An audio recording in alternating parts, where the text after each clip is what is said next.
Whenever I go on a trip, I bring a bunch of empty journals with me because I am convinced that I'm going to fill up these journals. I'm going to look like the most mysterious main character out there, just filling up these sketchbooks, drawing in the museum, and I'm going to get noticed as like a really cool person. But then in reality, the trip is actually so busy that I don't fill up a single page because let's be real, who actually has the time to journal when you're traveling? So let me show you how I actually travel journal. It's actually called travel journaling at home because that's when you actually have time to journal. I'm going to show you two ways that I do this. The first one is through a physical journal, and then the second one is through a digital journal. So let's start with the physical journal. My biggest piece of advice when you're traveling is to keep everything and take loads of photos. So, whenever you go someplace, make sure you keep everything that is given to you, whether it's tickets, receipts, wristbands. Just keep it in a safe space so that when you return home, you're able to put them into your journals. I also made sure I printed out some photos. Sometimes I get some higher quality prints made, but for this one, I just printed some off with my regular printer. And now here's where things get fun. Now that you've done most of the work, you've gathered all your materials, now you just have to figure out a way to display it in a way that you love. I keep things really simple because if I don't do it, I will forget to make this journal. So I literally keep it very simple for myself so that I get it done.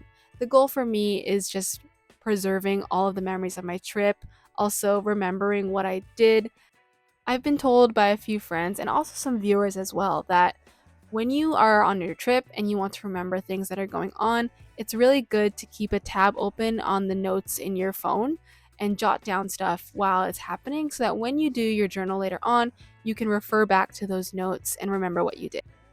So here's what I'm doing in this journal. I usually do a page per place and I write down things about how I felt, the mood, the vibes, honestly, just my delusional thoughts. I put it in this journal. I don't think these journals are really for anyone else except for me.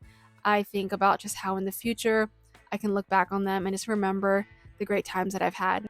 You really can make these journals as complex or as simple as you'd like them to be.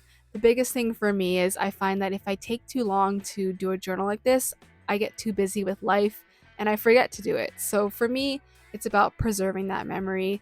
I think journaling also is very much telling your story, and that's very unique to every person. So, whatever journal you like, what fits your style, is very unique to you.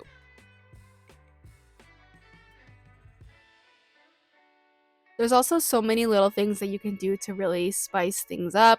You can do things like these little doodles that I'm doing. You can add stickers if you have stickers. I've also seen some cool examples of people adding QR codes that if you scan them, they lead to like videos or other types of media. So if you like to think about that, you can incorporate even more styles into your journals. But that's really it. All you really need to do is just fill up that journal with memories. Here, I even have a page that is kind of dedicated to Levain Bakery because I really love their cookies. So don't think too much about how you need to be filling up your journals with like really deep, complex stuff. No, you can, if you want to talk about your favorite food on your trip, you should absolutely do that. Use your journal as an opportunity to relive the great moments you've had, and then think about how just in a couple of years you could look back on this book and you'll have all these memories that you can relive again and again and again. But there you go. There is my cute little physical journal.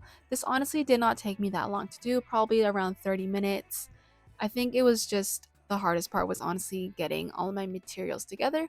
But once I had that all figured out, it was very easy to just write things out. I wasn't too worried about how things looked or what I was writing about. It just really truly came from the heart.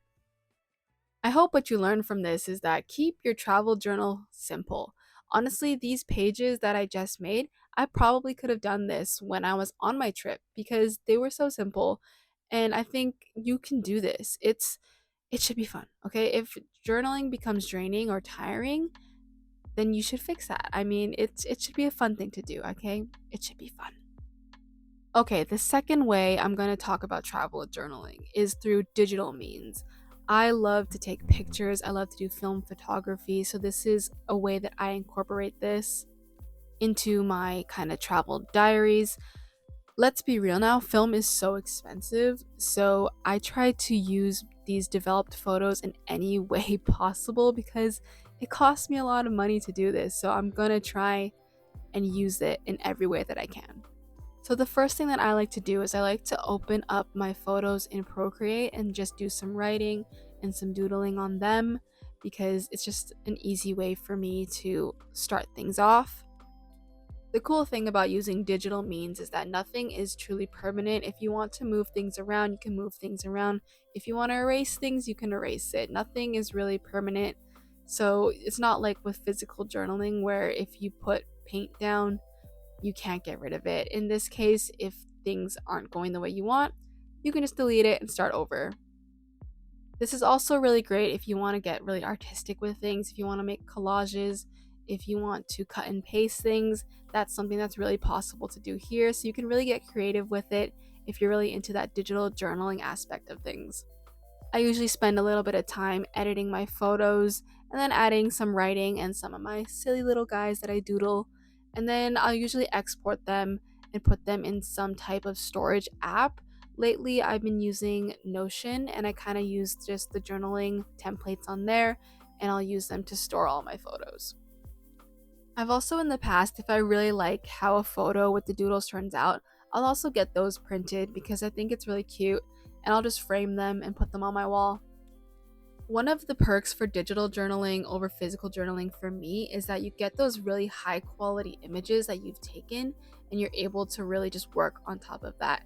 Sometimes when you print out your photos, you don't get the best quality with them, but when you do this digitally, you're able to get the highest quality image that you've taken.